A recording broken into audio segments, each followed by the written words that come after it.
নমস্কার বন্ধুরা, good evening. সবাই কেমন আছো? আশা করছি সবাই খুব ভালো আছো। আমিও ভীষণ ভীষণ ভীষণ ভালো আছি। তো এটা হলো জামাই ষষ্ঠীর আগের দিনের ভিডিও, বিকালবেলা। তো দেখো আমি এখন পার্লারে চলে এসেছি ব্যারাকপুরে। আর কারণ চুলটা না বিয়ের এই প্রায় 1.5 বছর 2 বছর হতে গেল আমি এখনও চুল কাটিনি। চুলের অবস্থা খুব খারাপ হয়ে গেছিলো। চুলটা লম্বা হয়েছিল প্রচুরই, কিন্তু চুলটা পুরো ড্যামেজ হয়ে গেছিলো। যেহেতু বাড়িতে কোনো কেয়ার সেইভাবে করা হয় না, একটু শ্যাম্পু করা ছাড়া।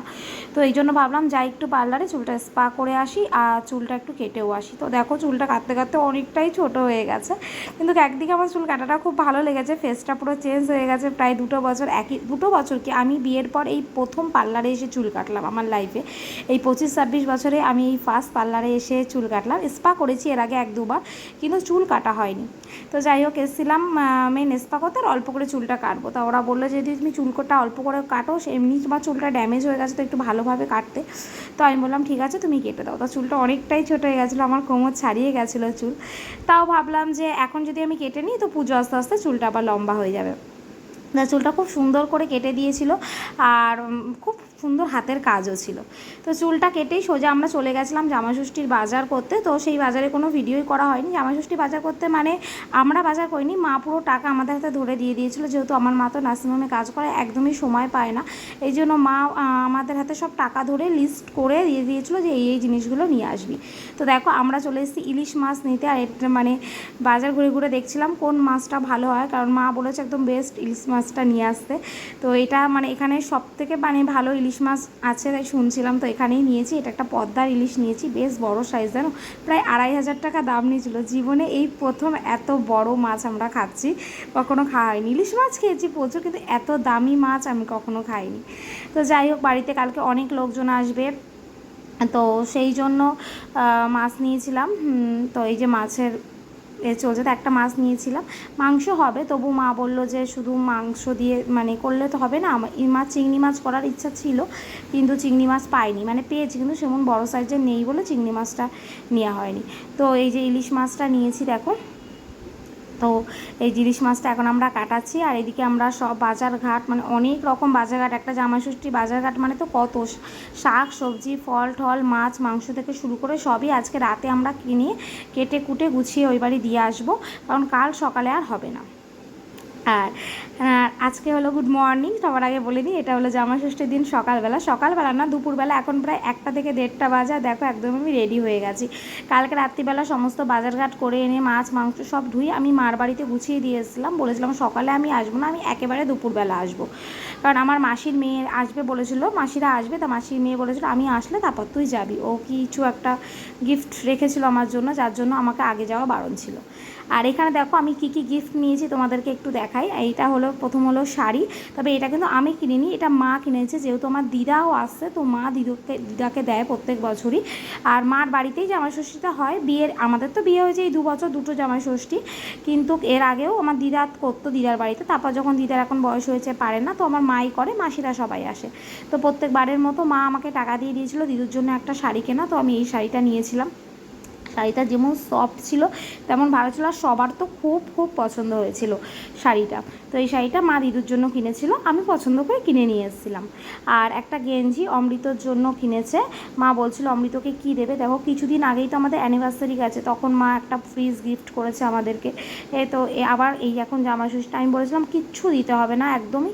তারপরেও মা একটা এই যে গেঞ্জি এনেছে, গেঞ্জি এনেছে বলতে আমিই কিনেছি, আমাকেই কিনতে বলেছিল, আমি এই গেঞ্জিটা কিনেছি। গেঞ্জিটার কোয়ালিটি খুব ভালো ছিল আর খুব সুন্দর ছিল। আর এবার দেখাই আমি কি কি সবাইকে গিফট করলাম। আচ্ছা, আমি মাকে কি গিফট করেছি, মা বাবাকে, সেটা সবার লাস্টের ভিডিওতে দেখাচ্ছি। তো আর দেখাই আমার মাসিদেরকে আমি কি কি গিফট করেছি, কারণ যেহেতু আমার মাসিরাও এখানে আসছে। তো আমি প্রত্যেক বছর, গত বছরও দিয়েছিলাম আর এবছরও গিফট মানে দেবো। তো এই দেখো এই যে শাড়িটা, এগুলো এখন পিওর সিল্ক তো না, মানে পিওর সিল্কের মতো। তো এই শাড়িটা আমি আমার ছোটো মাসির জন্য কিনেছি। কালারটা কেমন হয়েছে জানিও। এখন যেহেতু এই শাড়িগুলো উঠেছে, শাড়িগুলো পরলেও খুব ভালো লাগে, তো ভাবলাম যে এই শাড়িগুলোই দিই। তো এই যে শাড়িটা দেখছো, কালারটা আমার খুব পছন্দ হয়েছে। এই কালারটা আমি আমার ছোটো মাসির জন্য কিনেছি। আমার 2টো মাসি তো ছোটো মাসির জন্য এই কালারটা কিনেছি। আর এবার যেটা বের করছি সেটা হলো আমার বড় মাসির জন্য। দেখো এই কালারটা পুরো বেগুনি কালার, একদম পার্পেল। ছোটোবেলায় আমার এই কালারের একটা শাড়ি ছিল সরস্বতী পুজোতে পরার জন্য। কালারটা দেখে আমার একদম মানে ছোটোবেলার কথা মনে পড়ছিল যে এরকমই ঠিক আমার একটা শাড়ি ছিল। তো এটাও ওই পিওর সিল্কের মতোই, এটা কিনেছি আমার বড় মাসির জন্য। এই শাড়িটাও কিন্তু খুব সুন্দর ছিল। জানি না মাসিদের কেমন লেগেছে না লেগেছে, সবার তো খুব পছন্দ হয়েছে বলেইছে, কিন্তু আমার বিশাল পছন্দ হয়েছে। তো 2 মাসের জন্য আমি এই দুটো শাড়ি নিয়েছিলাম।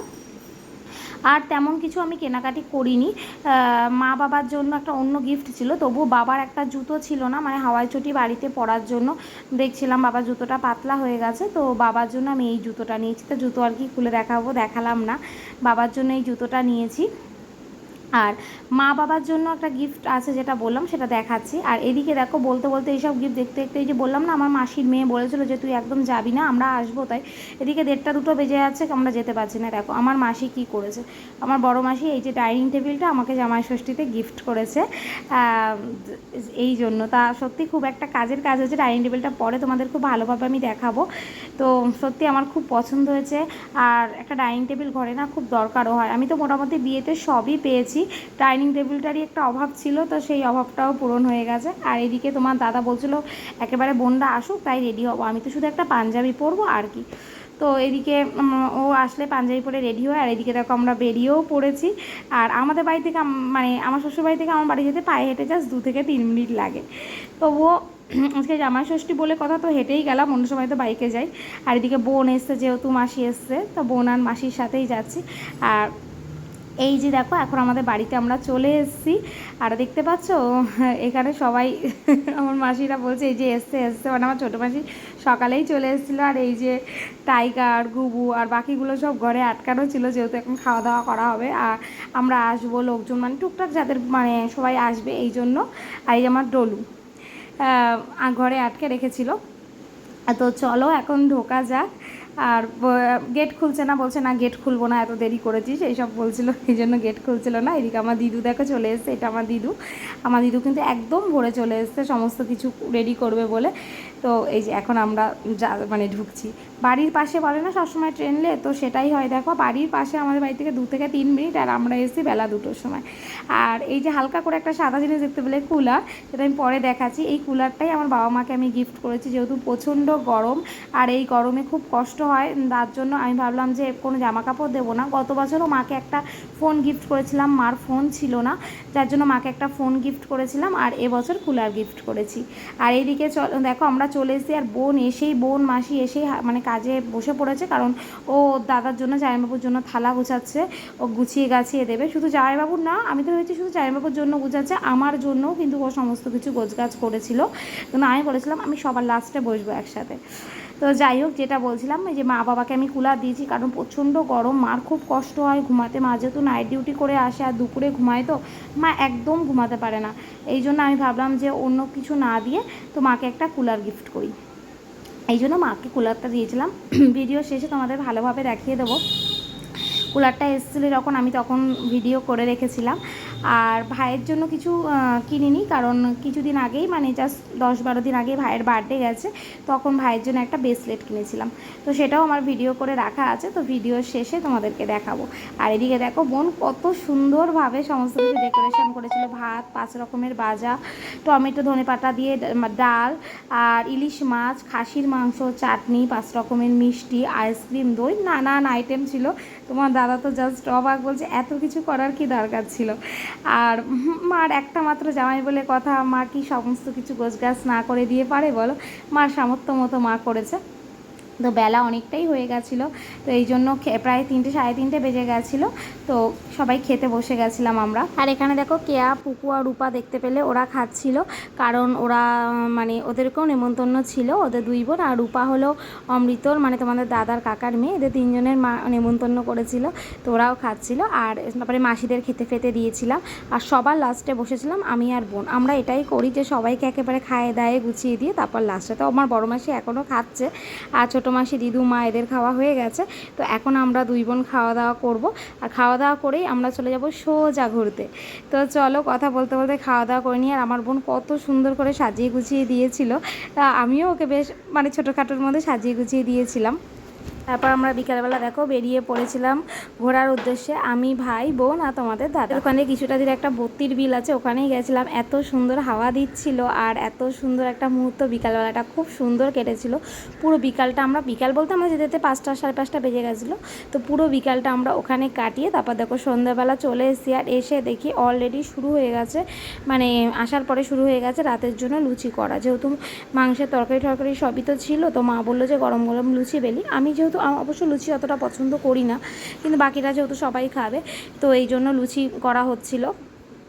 আর এখানে লুচি ভাজা হচ্ছে রাতের জন্য। তো এইভাবেই পুরো দিনটা আমরা কাটিয়েছিলাম যেটুকু পারলাম। মানে সারাদিন তো আর ভিডিও করা যায়নি, নানান কাজে নানান ব্যস্ততার মধ্যে। এই দেখো বোনও বসে পড়েছে এসে লুচি ভাজতে, তা জামাইবাবুর জন্য। বোন ভাজছে, মানে শালি ভাজছে, আর জামাইবাবু বসে বসে গরম গরম লুচি খাচ্ছে।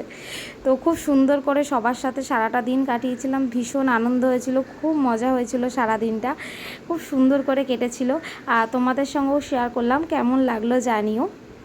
আর এই যে গেঞ্জিটা, এই গেঞ্জিটা তো আমার দিদু গিফট করেছে তোমাদের দাদাকে। আর এই যে গেঞ্জিটা, এই গেঞ্জিটা তো আমি দেখালামই যে আমার মা কিনেছিল, প্রথমেই দেখালাম আমার মা কিনেছিল। এখানে কালার দুটো যদিও ফ্যাকাশে আসছে, কিন্তু কালার দুটো খুব সুন্দর, দুটোই হালকার মধ্যে, কিন্তু কালার দুটোই সুন্দর। এটাই ছিল তোমার দাদার জামাই ষষ্ঠীর গিফট। আর এটা দেখো, এই কুর্তিটা, এটা আমাকে আমার মাসি দিয়েছে। এখন যেহেতু নিজে নিজে ক্যামেরা ধরছি তাই এরকম লাগছে। তো কুর্তিটা খুব সুন্দর। মাসি ডাইনিং টেবিল দিয়েছে, সেটা তো বললামই। তো এটাই ছিল পুরো জামাই ষষ্ঠীর ভিডিওটা। কেমন লাগলো অবশ্যই সবাই কমেন্ট করে জানিও, আর প্লিজ একটু পাশে থেকেও সাপোর্ট করো। আজ তাহলে আসি, টাটা বাই বাই, কাল দেখা হচ্ছে নতুন ভিডিওর সাথে। আসো।